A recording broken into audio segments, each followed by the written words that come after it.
지금 일본에서 시한폭탄의 초침 소리가 들려오고 있습니다. 바로 일본의 부채 위기인데요. 이건 그냥 일본만의 문제라고 생각하시면 안 됩니다. 어쩌면 곧 전 세계를 집어삼킬 수도 있는 거대한 금융위기의 서막일 수 있거든요. 그리고 이 모든 혼란의 중심에는 지난 20년간 수많은 투자자들을 파산시켰던 아주 악명 높은 거래가 다시 꿈틀대고 있습니다. 네, 바로 과부제조기라는 정말 무시무시한 별명을 가진 거래입니다. 이름만 들어도 섬뜩하지 않나요? 이건 간단히 말해 일본 국채가 언젠가는 망할 거라는데 모든 걸 거는 굉장히 위험천만한 투자 방식이에요. 왜 이런 이름이 붙었을까요? 지난 수십 년 동안 이 거래에 뛰어들었던 수많은 헤지펀드 매니저들이 말 그대로 재산을 전부 잃고 파산했기 때문입니다. 그들은 일본의 막대한 빚이 지속 불가능하다고 보고 언젠가 금리가 폭등하고 채권 가격은 폭락할 거라고 확신했죠. 하지만 일본은행은 정말 상상을 초월하는 힘으로 시장을 찍어 눌렀습니다. 그 결과 세상에서 제일 똑똑하다고 자부했던 수많은 투자자들이 역사의 뒤안길로 사라져야만 했습니다. 그리고 지금 바로 이 숫자가 모든 판을 뒤흔들고 있습니다. 1.9%. 이게 뭐냐고요? 바로 일본 10년 만기 국채 금리인데 이게 수십 년 만에 최고치를 기록한 겁니다. 0.1%, 0.2% 이런 수준이 아니라 거의 2%에 육박하고 있는 거죠. 이게 왜 그렇게 중요하냐면 지난 수십 년간 0% 근처에서 꽁꽁 얼어붙어 있던 금리라는 거인이 드디어 깨어나서 움직이기 시작했다는 신호이기 때문입니다. 이 숫자가 의미하는 바는 단 하나, 오랫동안 잠들어 있던 바로 그 과부제조기가 깨어났다는 아주 위험한 경고등입니다. 자, 그럼 도대체 왜 하필 지금일까요? 지난 20년 동안 정말 꼼짝도 안 하던 일본 금융시장에 왜 갑자기 이런 균열이 생기기 시작한 걸까요? 수많은 투자자들을 좌절시켰던 그 철옹성 같던 시장이 어째서 지금 흔들리는 건지 그 근본적인 원인부터 한번 파헤쳐 보겠습니다. 모든 사건의 시작은 바로 일본은행의 수익률 곡선 제어, 우리가 줄여서 YCC라고 부르는 정책의 포기 선언이었습니다. 이 정책은 아주 쉽게 말해서 금리를 0%에 꽁꽁 묶어두기 위해 중앙은행이 돈을 무제한으로 찔러서 국채를 사들이는, 어떻게 보면 인류 역사상 가장 거대한 통화 실험 중 하나였습니다. 시장의 힘을 완전히 무시하고 중앙은행이 금리 자체를 통제하겠다는 정말 대담한 정책이었죠. 그런데 이 거대한 댐이 무너진 겁니다. 수십 년간 꽁꽁 얼어붙어 있던 금리라는 강물이 드디어 녹아서 흐르기 시작한 거죠. 그리고 이 문장은 이번 위기의 핵심적인 역설을 아주 명확하게 보여줍니다. 겉으로 보기에는 일본 경제가 정상으로 돌아가는 것처럼 보이지만 사실은 그 정상적인 경제 정책으로의 복귀가 오히려 일본의 금융 시스템 전체를 파괴할 수 있는 재앙이라는 겁니다. 비유하자면 오랫동안 특수 약물에 의존해서 생명을 유지하던 환자에게서 갑자기 약물을 끊어버리는 것과 같아요. 정상적인 상태로 돌아가려고 할수록 오히려 환자는 더 위험해지는 거죠. 일본은 지금 정상이 될 수 없는, 아니 정상이 되어서는 안 되는 그런 딜레마에 빠져 있습니다. 정상으로 돌아가려고 하면 모든 게 무너지는 이 귀괴한 상황. 도대체 일본은 어떻게 이런 빠져나올 수 없는 함정에 갇히게 된 걸까요? 지금부터 그 악순환의 고리, 이른바 둠루프의 내부를 자세히 들여다보겠습니다. 이게 바로 이번 위기를 움직이는 엔진입니다. 이 루프를 이해하시려면 먼저 일본 부채가 얼마나 어마어마한 규모인지 보셔야 합니다. 이 그래프는 GDP 대비 정부 부채 비율인데요. 미국이 약 120%인 반면에 일본은 무려 250%에 달합니다. 이게 무슨 뜻이냐면 나라가 1년 동안 벌어들이는 모든 돈보다 빚이 2.5배나 많다는 얘기예요. 정말 상상조차 하기 힘든 규모죠. 이렇게 막대한 빚은 단 하나의 조건, 즉 이자율이 거의 0%에 머물러야만 간신히 유지가 가능했습니다. 이자 부담이 사실상 없었기 때문에 버틸 수 있었던 겁니다. 자, 바로 이게 그 무서운 둠 루프가 작동하는 방식입니다.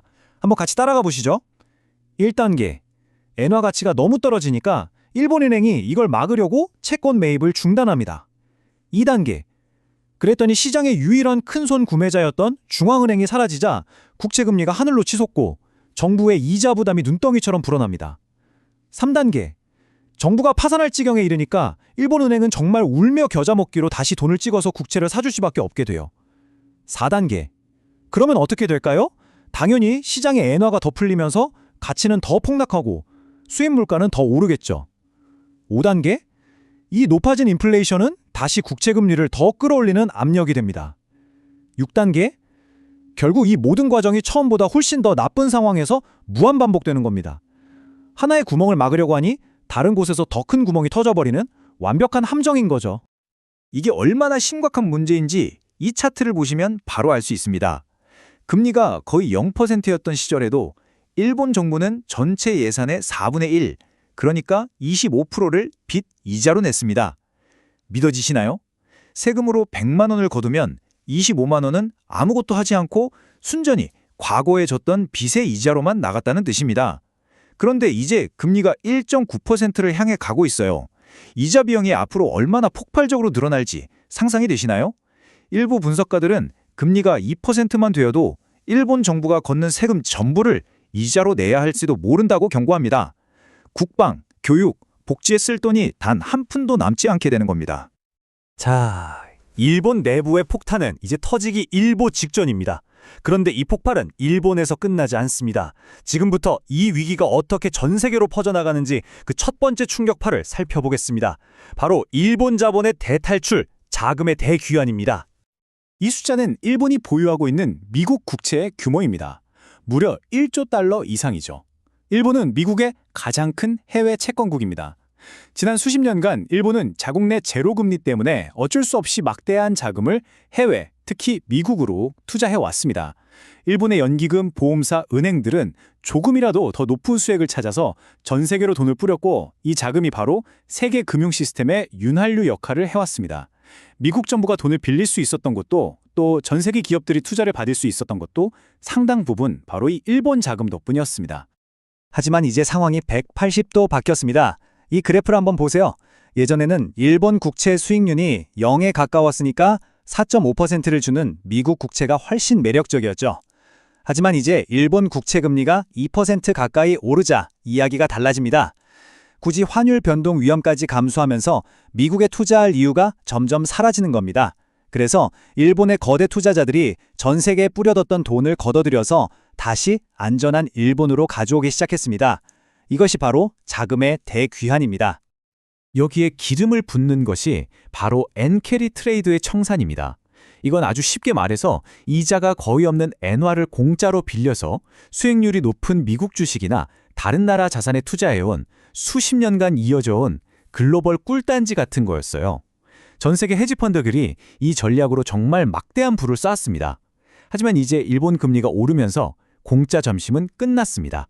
엔화를 빌리는 데에 비용이 들기 시작하니까 투자자들은 빚을 갚기 위해 전 세계에 투자했던 자산을 미친 듯이 팔아치우고 엔화를 다시 사들여야만 합니다. 이건 사실상 전 세계를 대상으로 한 마진콜, 즉 강제 청산이나 다름없는 상황입니다. 일본 투자자들이 돈을 빼고 엔캐리 트레이드가 무너지고 그래서 이게 우리랑 무슨 상관이냐고요?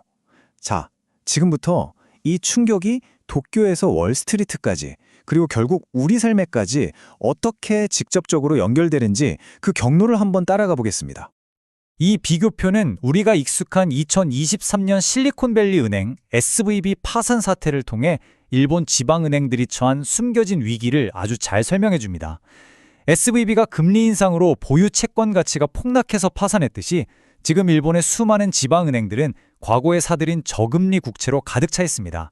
금리가 오르면서 이 채권들의 가치는 이미 폭락했고 장부상으로는 아직 드러나지 않은 막대한 미실현 손실을 안고 있는 거죠. 만약 예금자들이 불안감을 느끼고 돈을 인출하기 시작하면 이 은행들은 손실을 확정하면서 채권을 팔아야만 하고 이건 일본 지방경제 전체를 뒤흔드는 시스템적 위기로 번질 수 있습니다. 여기 또 다른 시한폭탄이 있습니다. 바로 시에로 고래입니다. 시에로라는 건 신용도가 낮은 미국 기업들의 대출을 묶어서 만든 고위험 고수익 상품인데요. 일본의 노린추킨 같은 은행들이 이 시장의 가장 큰 손, 즉 고래였습니다. 일본의 농부와 어부들이 맡긴 예금을 받아서 바다 건너 미국 기업들에게 자금을 대주는 중요한 역할을 해온 거죠. 그런데 이제 일본 본진에 불이 나니까 이 고래들이 생존을 위해 그동안 사들였던 미국 기업들의 부채를 시장에 대량으로 내다 팔아야 하는 상황에 몰린 겁니다. 한마디로 미국 기업들의 자금줄이 갑자기 마르는 것이죠. 결국 핵심은 이겁니다. 일본의 위기는 더 이상 강 건너 불구경이 아닙니다. 이 슬라이드에 정리된 것처럼 그 결과는 우리 삶에 직접적인 영향을 미칩니다. 일본 자금이 빠져나가면 미국 기업들의 돈줄이 마르고 이건 곧 미국의 주택담보대출, 자동차 대출 금리 상승으로 이어집니다. 당연히 주식시장도 크게 흔들리겠죠. 여기서 끝이 아닙니다. 엔화 가치 하락을 보고만 있을 수 없는 한국이나 중국 같은 아시아 국가들이 경쟁적으로 자국 통화 가치를 떨어뜨리는 통화 전쟁이 시작될 수 있습니다. 그리고 통화 전쟁의 끝은 언제나 자국 산업을 보호하기 위한 글로벌 무역 전쟁이었습니다. 이 모든 연쇄 폭발의 한가운데서 일본의 정책 결정자들은 과연 어떤 선택을 할 수 있을까요? 이제 이야기의 마지막, 그들이 마주한 끔찍하고도 피할 수 없는 선택지를 들여다보겠습니다. 일본은행 앞에는 두 가지 끔찍한 선택지만이 놓여 있습니다. 첫째, 엔화 가치를 지키고 인플레이션을 잡기 위해 금리를 올리는 겁니다. 그 결과는 정부의 파산과 은행 시스템의 붕괴입니다. 이자 부담을 도저히 감당하지 못하는 거죠. 둘째, 정부와 은행을 구하기 위해 저금리를 계속 유지하는 겁니다. 그 결과는 엔화의 가치가 휴지 조각이 되고 살인적인 수입 인플레이션으로 국민들의 생활 수준이 무너지는 것입니다. 어느 쪽을 선택하던 재앙을 피할 수 없는 그야말로 진퇴양난의 상황입니다. 이 상황의 끝, 즉 종착역을 가리키는 경제 용어가 있습니다. 바로 재정종속입니다. 이건 정부 빚이 너무 많아서 중앙은행이 더 이상 독립적으로 금리를 결정하지 못하고 오직 정부를 살리기 위해 돈을 찍어내는 하수인으로 전락해버린 상태를 말합니다. 이 단계가 되면 인플레이션은 더 이상 잡아야 할 대상이 아니라 오히려 정부의 빚을 녹여 없애기 위한 고의적인 정책 도구가 되어버리는 겁니다. 결국 일본의 위기는 단순히 일본만의 이야기가 아닙니다. 엄청난 국가 부채, 빠르게 진행되는 고령화, 그리고 중앙은행의 개입에 중독된 경제. 이것은 비단 일본만이 아니라 대부분의 서구 선진국들이 걷고 있는 길입니다. 일본은 단지 그 길을 우리보다 20년 먼저 걸어갔을 뿐입니다. 그렇다면 일본의 현재는 우리가 따라가야 할 미래의 청사진일까요? 아니면 우리가 절대로 밟아서는 안 될 명백한 경고일까요? 이 질문에 대한 답은 우리 모두가 함께 고민해야 할 것입니다. 영상이 마음에 드셨다면 좋아요, 구독 부탁드립니다.